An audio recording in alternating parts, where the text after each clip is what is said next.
लालू जी का इतना ना प्यार रहा लोगों के साथ जी कि लोग फिर कुछ आगे पीछे देखते नहीं हैं। हमें पूरा भरोसा है जी। क्योंकि तेजस्वी यादव जी एक नौजवान नेता हैं। जी उनका जो बॉडी है एनर्जेटिक है जी जी और उनके सामने एक बहुत बड़ा चैलेंज है। जी और लोग कहे कि नहीं नेताजी आप आगे बढ़िए, जी हम आपके साथ हैं। जी आप राजद के कार्यकर्ता 90 से हैं। जी कोई अगर 6 महीने के अंदर आता है तो वो टिकट ले लेता है जी और 90 से और अभी जी काफ़ी लंबा टाइम हम लोगों ने सेवा किया।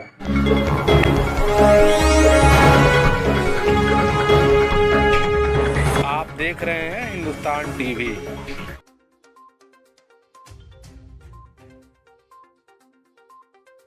नमस्कार, मैं मनीष और आप देख रहे हैं हिंदुस्तान टीवी। आज हमारी टीम उपस्थित है सिवान जिले के गुरियाकोठी प्रखंड के पंचायत राज हरपुर के ग्राम मोहम्मदपुर में और हमारे साथ हैं कुनैन अहमद सिद्दीकी जो राजद पार्टी से यहाँ के विधानसभा के प्रत्याशी हैं। आइए हम इनसे जानते हैं कि ये किन किन मुद्दों को लेकर के जनता के बीच में जाएंगे। सर, आपका स्वागत है हमारे चैनल में। आप बताइए कि आप किन किन मुद्दाओं को लेकर के जनता के बीच में जाइएगा। पहली बार 111 गुरियाकोठी विधानसभा की जनता को नमस्कार, आदाब। आपने सवाल किया है कि किन किन मुद्दाओं को लेकर के हम अपने विधानसभा में जाएंगे लोगों के पास।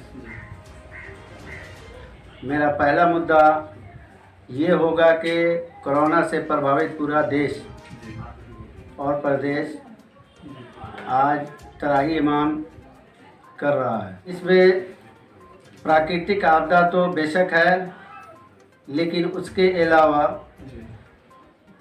जो हमारी सरकार है बहुत सारी जो डॉक्टर्स और उसका जो इलाज है वो सुविधा मिल नहीं पा रहा है, जिसके कारण खासकर गरीब तबके के लोग बहुत दहशत के माहौल में जी रहे हैं, क्योंकि अभी तक इसका कोई इलाज भी नहीं निकला है। ये सच्चाई है। लेकिन जो फर्स्ट एड होता है वो भी नहीं मिल पा रहा है, जो कि हम बहुत सारे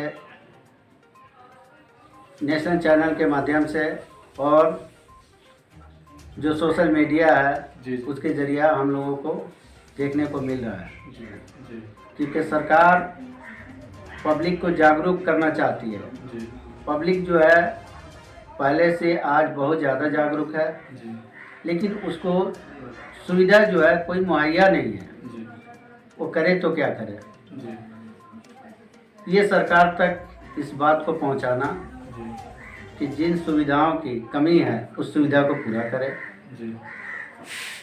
यहाँ पे लॉकडाउन हुआ, पब्लिक उसका पालन किया। सोशल डिस्टेंस उसका भी 80% लोग पालन करने लगे हैं।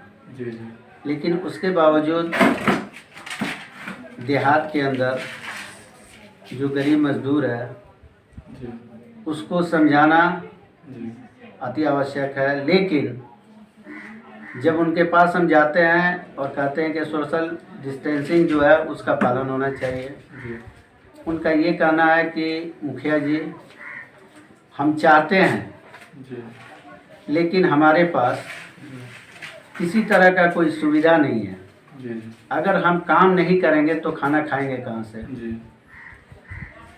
इस मजबूरी में हम सभी को बाहर निकलना होता है कि कुछ भी काम ऐसा मिले जो मेरे बाल बच्चे का पालन पोषण हो।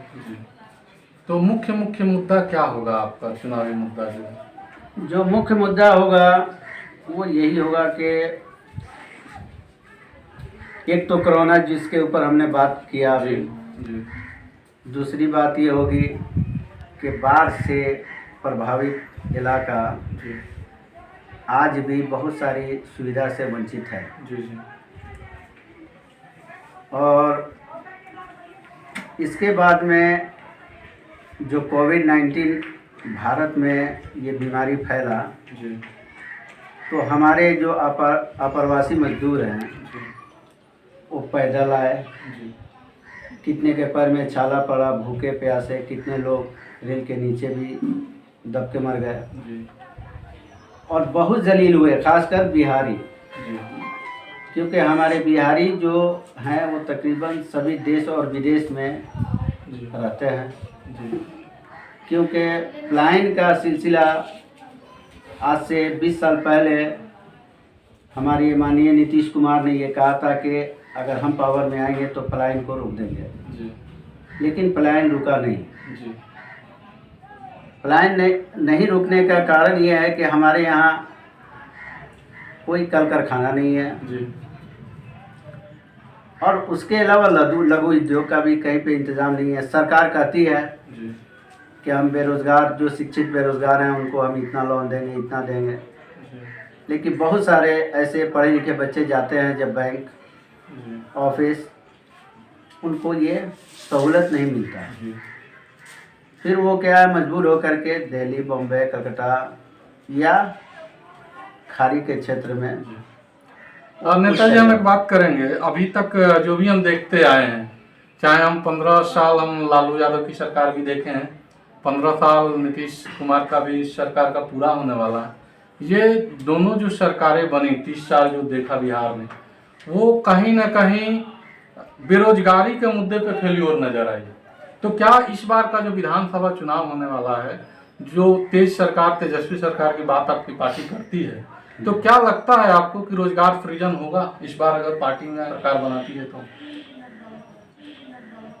हमें पूरा भरोसा है जी। क्योंकि तेजस्वी यादव जी एक नौजवान नेता हैं। जी उनका जो बॉडी है एनर्जेटिक है जी जी और उनके सामने एक बहुत बड़ा चैलेंज है। जी क्योंकि अक्सर जो है बीजेपी जदयू ये कोसती रहती है कि 15 साल उन्होंने क्या किया, जी 15 साल क्या किया, लेकिन इनका जो 15 साल का कार्यकाल है ये भी लोगों ने देख लिया। जी तो हमें पूरा विश्वास है कि अगर तेजस्वी यादव जी बिहार के मुख्यमंत्री बनते हैं तो यहाँ पे कल कारखाना जो भी है जी उसको फिर से चालू कराना जी और लघु उद्योग पे जी ज़्यादा से ज़्यादा जी मेहनत करके लोगों को रोजगार मुहैया कराना। आप यहाँ के जो वर्तमान विधायक हैं उनके कार्यों से आप कितना संतुष्ट हैं? देखिए, जब उनको टिकट मिला था तो उनका काफ़ी विरोध हुआ, जी लेकिन पार्टी जिसको भी टिकट दे दे हम लोग उसको अपना नेता मान लेते हैं। क्यों कि लालू जी का इतना ना प्यार रहा लोगों के साथ जी कि लोग फिर कुछ आगे पीछे देखते नहीं हैं। जी हमारे गोरियाकोटी विधानसभा के जो लोग थे, खास करके राजद कार्यकर्ता, उनको एक उम्मीद की किरण जगी जी कि अगर मेरा जी कार्यकर्ता, मेरा विधायक पावर में आएगा जी तो आने के बाद कुछ ऐसा काम करेगा, कुछ ऐसा मैसेज देगा कि यादव मुस्लिम एक बदनाम किया जाता है, लेकिन इस पार्टी के साथ सभी वर्ग के लोग हैं। जी ऐसी बात नहीं है कि सिर्फ मुस्लिम और यादव वोट देते हैं, जी क्योंकि हर जाति के लोग हर पार्टी में हैं, लेकिन इसमें मैक्सिमम है। जी लेकिन दूसरी जाति से भी वोट राजद को मिलता है। लोगों का एक उम्मीद जगह कि हम लोगों को यहाँ पे रोजगार का अवसर मिलेगा। जी हमारी जो यहाँ पे व्यवस्था है, खास करके जिसे स्वास्थ्य है, शिक्षा है, जी या शिक्षा के अंदर ही जो कुछ बच्चे ऐसे हैं कि जो मैट्रिक करके पैसे के अभाव में वो अपने पढ़ाई को छोड़ देते हैं। तो ऐसा लगा कि सब कुछ हमारे क्षेत्र में आएगा, लेकिन ऐसा हुआ नहीं। फिर लोगों का मिजाज बदला कि नहीं, हमें बदलाव करना चाहिए। जी फिर लोग अपना अपना डिसीजन जो है देने लगे जी और लोग कहे कि नहीं नेताजी आप आगे बढ़िए, जी हम आपके साथ हैं। जी आप राजद के कार्यकर्ता 90 से हैं, जी कोई अगर 6 महीने के अंदर आता है तो वो टिकट ले लेता है, जी और 90 से और अभी जी काफ़ी लंबा टाइम हम लोगों ने सेवा किया। जी। मतलब आपके कहने का अर्थ ये है कि आपके जो सपोर्टर हैं जी। या आपके कार्यों से, क्योंकि आपकी पत्नी जो है यहाँ की मुखिया है, जी जी तो उनके कार्यों को देखते हुए लोग जो है चाह रहे हैं कि आप यहाँ से विधायक का चुनाव लड़ें। बिल्कुल। जी। आप विधायक बनने के बाद क्या कीजिएगा? जब हमें जनता चुनेगी जी तो जो चीज़ आज हम माइक पे आपके सामने कह रहे हैं जी वो सब कुछ जी वहाँ से लाने का कोशिश करेंगे जी कि कल जी मेरे बारे में ये कोई न कह सके जी कि जब वो खड़ा हुए तो उन्होंने दूसरे के ऊपर इल्ज़ाम लगाया, जी लेकिन जब खुद इनको जनता चुन दी तो ये मुद्दा भुला गए। नहीं, भुलाएंगे नहीं, क्योंकि हम सच के सेवक हैं। इसलिए कि जब जनता हमें पंचायत में मौका दी जी तो हमने हर वार्ड, जी हर गांव, सब में जा कर के विकास का काम किया। हम चाहे वो विधायक हों, चाहे वो एमएलसी हों, चाहे वो राज्यसभा मेंबर हों, हम सब के पास गए और अपने पंचायत का विकास जो था उसको रखा और वहाँ से काम लाके अपने पंचायत में काम कराया। इसलिए हमको अपने आप पे उम्मीद है कि जनता हमें अगर ये अवसर देती है तो इसमें कोई शक नहीं है कि हम पूरे विधानसभा में ये काम कराएंगे। जी। आपसे थोड़ा सा कड़वा सवाल है हमारा, स्पेशली आपसे नहीं है, जितनी भी पार्टियां हैं बिहार की सभी पार्टियों से सवाल है कि क्या वोट जो है जात पात और धर्म से ऊपर उठ करके विकास के नाम पे मांगा जा सकता है? बिल्कुल। आज देखिए राजद में जी लोग कहते हैं कि यहाँ पे भूमिहार है, राजपूत ब्राह्मण को जी राजद पार्टी में नहीं रखती है, टिकट नहीं देती है। जी आज आप देखिए राजद में राज्यसभा मेंबर, जी आज आपको मंत्री, जी एमएलए सब मिलेंगे। जब जदयू और राज्य सरकार गठबंधन बनी थी उस वक्त भी देख लीजिए, तो अब वो बात नहीं लेकिन रहा। कहीं ना कहीं किसी भी पार्टी को अगर भाजपा की हम बात कर लेते हैं तो सारी चीज विकास विकास होते रहता है, लेकिन जब चुनाव एकदम नजदीक आ जाता है तो उस समय भारत पाकिस्तान की बात होने लगती है। देखिए भाजपा के पास कोई मुद्दा नहीं है, जी ये सच्चाई है। जी राजद मुद्दे की बात करती है, गरीबों के उत्थान की बात करती है। जी हमें मौका मिला 2 साल से कम, जी राजद और जदयू गठबंधन, जी जो हमने उस वक्त काम किया, जी आप देख लीजिए ये 3 साल में क्या हुआ। केंद्र सरकार के बारे में कहने की ज़रूरत नहीं है। जी जो प्राकृतिक आपदा आया, उस आपदा से जितने लोग परेशान हुए, जी आज सब कुछ छोड़ छाड़ के अपने घरों पे बैठे हुए हैं। जी वो डर से ना तो कलकत्ता, ना मुंबई, ना मद्रास, कहीं पे भी नहीं जा सकते, इसलिए सब काम बंद हो चुका है। और यहाँ पे कोई रोजगार का कोई अवसर नहीं है। वो करेंगे क्या? बचा कुचा तो हमारे बिहार में बाढ़ का प्रकोप हो गया और चारों तरफ देख लीजिए, कम से कम 13 से 14 जिला में जो है पानी चारों तरफ लगा हुआ है। तो क्या जनता ये मान ले कि जो 1990 से लेकर के 2005 तक राग लगा कि जंगल राज होता था, सारे दुकान की शटर जो है 6 बजते ही शाम में धड़ाधड़ बंद होने लगती थी, दिन दहाड़े डकैती होती थी, मर्डर होती थी, हम बच्चे थे उस समय, अभी भी हम देखते हैं कि हालांकि हो रहा है लेकिन उतना नहीं है, तो क्या ये जंगल राज वाली जो बात है, घोटाले की बात होती थी, तो ये सारे चीज जो है अब नहीं होगा राजद में अगर सरकार बनी तो? इसका आपके पास में उदाहरण यही है जी कि 2015 जी विधानसभा चुनाव, जी जिसमें राजद जी पावर में आई, जी नीतीश कुमार उसके मुख्यमंत्री बने। जी ये भी नहीं कि 1 हफ्ता और 6 महीना चला सरकार, जी तकरीबन मिला जुला के समझिए 2 साल चला है। तो आप देखिए 2 साल के अंदर जी कितना जंगल राज का प्रकोप रहा। जी तो हम ये मान लें कि कोई दलगत बात हम नहीं कर रहे हैं, कोई पार्टी विशेष की बात नहीं कर रहे हैं, क्या अब जो कुछ भी हुआ, एक नहीं बोलते हैं कि अब से शुरुआत किया जाए, नया शुरुआत किया जाए, तो क्या बिहार की राजनीति में जात पात धर्म को साइड करके, किनारा करके अब विकास के मुद्दे पे वोट मांगा जाएगा? बिल्कुल माना जाएगा। और जो हमारे नेतागण है वो हिंदू मुस्लिम या जात पात के बात पे वोट नहीं मांगेंगे और रोजगार दिया जाएगा बिहार में। बिल्कुल, मेरी पार्टी जी को जनता अगर पावर में लाती है जी तो हम पूरा विश्वास के साथ ये कर सकते हैं जी।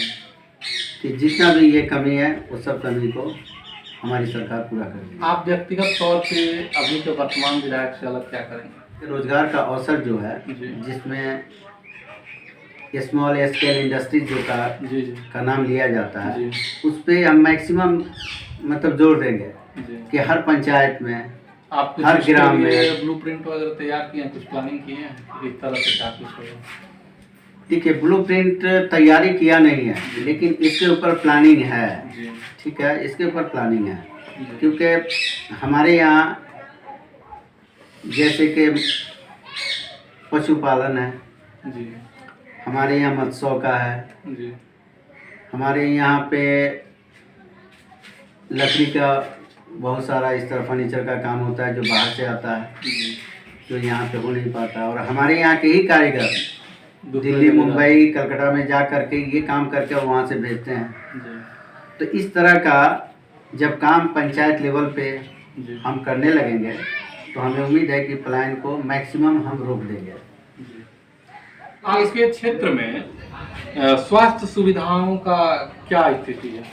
हमारे यहाँ स्वास्थ्य के लिए तो मेरे बगल में गोरिया कोठी जी ऑलरेडी हॉस्पिटल बना हुआ है। मतलब मरीजों का इलाज सचमुच में होता है कि बस नाम के लिए? मरीजों का इलाज डॉक्टर के बिना तो संभव नहीं है। जी जी तब रहा के गरीब जाएंगे कहाँ, जी। जाते वहीं पे हैं। जी जब वहाँ पे हर चीज़ का सुविधा नहीं मिलने के कारण जी वहाँ से चले जाते हैं सदर सिवान। डॉक्टर की कमी है। गुणवत्तापूर्ण शिक्षा के लिए आपके क्षेत्र में क्या व्यवस्था है? देखिए अभी तो हाल में ही हर पंचायत में जो मिडिल स्कूल था जी उसको जो है हाई स्कूल में बनाया गया क्योंकि सरकार का ये जी सोच है कि हर पंचायत में एक हाई स्कूल बने। जी हाई स्कूल पास हो गया, जी बहुत सारे जगह भवन भी बन के तैयार है जी लेकिन शिक्षक नहीं है। जी जब बच्चे का एडमिशन होगा जी तो 8 क्लास के बाद जो बच्चे पढ़ने जाएंगे अगर वही शिक्षक उनको पढ़ाएंगे 10 तक पढ़ाएंगे तो गुणवत्ता नहीं दे गुणवत्ता तो दे नहीं पाएंगे। जी, तो जी। सरकार क्या अपने तरफ से उसने दिखला दिया कि हमने हाई स्कूल बना दिया जी जी जी और ये चालू भी हो गया। बहुत सारी जगह एडमिशन भी जी हो रहा है और होने वाला है। जी। तो आप लोग कभी इसके लिए मांग किए सरकार से? हम लोगों ने मांग किया, बिल्कुल मांग किया। आज से 1 महीना पहले जी हमारे यहाँ के शिक्षक संघ के जो अध्यक्ष हैं जी। वो इत्तेफाक से मेरे ही पंचायत के जी कौन? भरत प्रसाद, जी जी उनसे मेरी बात हुई जी। कि इसको आप सरकार तक मांगे कि हमें शिक्षक चाहिए। जी बिल्डिंग तो बन के तैयार है, जी जी सब कुछ रेडी है जी लेकिन पढ़ाने वाले अभी तक आए नहीं। जी जब तक पढ़ाने वाले आएंगे नहीं जी शिक्षा में गुणवत्ता लाना पॉसिबल नहीं है। जी। कहने का अर्थ ये है कि आप लगभग हर एक क्षेत्र से जुड़ करके उसकी जानकारी रखते हैं और अगर आपको पार्टी टिकट देती है जी और जनता चुन करके आपको विधायक बनाती है तो आप शिक्षा, स्वास्थ्य और सड़क जैसी मूलभूत सुविधाओं पे ज़्यादा से ज़्यादा काम करेंगे। ये तो खैर काम करना ही है जी लेकिन इसके साथ लघु उद्योग पे जी मेरा ध्यान ज़्यादा से ज़्यादा होगा जी इसलिए कि प्लान को रोकना है जी। तो लघु उद्योग पे और मेहनत एक करना होगा। गंभीर समस्या है बिहार के लिए। जी तो अगर मान लीजिए कि हर एक विधानसभा क्षेत्र के जो भी प्रत्याशी हैं अगर चुन के विधायक बनते हैं तो वो अगर काम करे तो विधानसभा के लेवल से ही जो है बहुत तरह से रोजगार सृजन हो बिल्कुल सकता है। बिल्कुल बिल्कुल हो सकता है। जी इसलिए कि आज देखिए हर जगह बिजली का व्यवस्था जी, जी, हो जी, चुका है जी तो लघु उद्योग के लिए बिजली का होना बहुत ज़रूरी है। जी 16 घंटा 18 घंटा बिजली रहता ही रहता है। जी, जी। आपका जो क्षेत्र है अभी जलमग्न दिख रहा है, जी। पूरा बाढ़ से प्रभावित जी, क्षेत्र था, जी। तो उसमें वर्तमान जो सरकार है उसके द्वारा किस तरह से सहयोग किया गया बाढ़ पीड़ितों को? बाढ़ पीड़ितों का सहयोग क्या, कुछ दिन के लिए कम्युनिटी किचन चला अच्छा। और क्या कहा जाए, इस पे कुछ हुआ नहीं है। अभी हम लोगों ने एक सर्वे किया है, जो बाढ़ घोषित पंचायत है या वार्ड है, जी। उनका सीओ साहब ने एक फॉर्मेट दिया था। उस फॉर्मेट में जो चीज़ पूछा गया है उसी के अनुसार फॉर्मेट को फुलफिल करके हम लोग दिए हैं। तो देखिए, हम यही उम्मीद करते हैं कि सारी गरीब जनता जो है बहुत परेशान है। अगर इस हालात में कुछ सरकार अगर मदद करेगी तो हम सभी के लिए बहुत चल रहा है, कोरोना से सभी लोग त्रस्त हैं, तो क्या इस समय में चुनाव जो होगा वो आपके देखने से उचित है? बिल्कुल गलत हुआ। जो भी डिसीजन अगर होता है कि नहीं अभी इलेक्शन टाइम पे ही होना चाहिए, तो टाइम पे इलेक्शन नहीं होना चाहिए। अभी हमारी जो आबादी 70% आबादी है भारत की, वो गांव में रहती है। गांव में सबसे ज़्यादा गरीब पाए जाते हैं। उनके पास कोई ऐसा चीज़ है ही नहीं कि वो अपना सुरक्षा करें, जी। क्योंकि उनको आमदनी नहीं है। अगर कुछ आमदनी थी भी तो बेचारे बाहर से आकर के बैठ गए हैं। तो इस वक्त में अगर सरकार इलेक्शन कराती है तो मेरे देखने से सही नहीं है। बहुत लोग को परेशानियाँ भी होगी। जी, जी, आप मुझसे बात की इसके लिए आपको बहुत बहुत बहुत धन्यवाद।